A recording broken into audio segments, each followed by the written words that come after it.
Hi guys, જય માતાજી મિત્રો. અમે લોકો સૌરાષ્ટ્ર જતા હતા.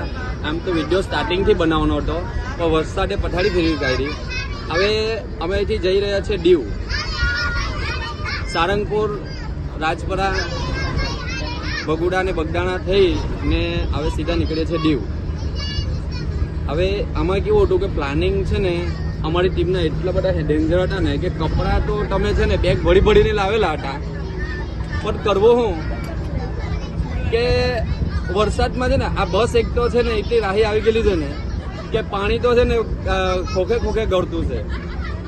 એટલે કેવું કે બધા બોક્સ એકદમ પીલાઈ ગયા છે, એટલે એટલા માટે છે ને બધાના બેગ પણ પીલાઈ ગયા છે.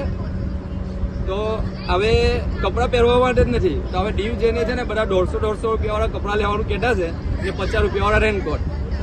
કેમ કે વાતાવરણ જ એવું છે કે હવે રેનકોટ પહેરવો પડે એવું જ છે, નહીં તો આગળ ફરાય એવું નથી. પણ ત્યારે દીવ પછી છે ને હું એવી જગ્યા પર લઈ જવાનો છે ને ત્યાં જઈને છે ને લોકો મને બહુ યાદ કરશે. હા, એટલે બોલો તમારું શું કહેવું છે ત્યાર પછી ફરવા માટેનું હવે આગળનું પ્લાનિંગ? એની ગાઈસ તમારે ફરવા આવો હોય તો પેલા અંબાલાલ કાકાની પરમિશન લેજો, પછી ફરવા નીકળજો. કપડાની પછાડી પડી જાય. બોલો હવે આ માસાજી તમારે કંઈક કહેવું હોય તો?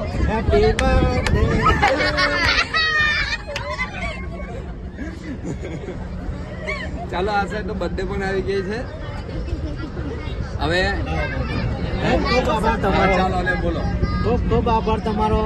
એવું 150 વાળા તમને બહુ આનંદ થયો. 150 વાળા કપડા.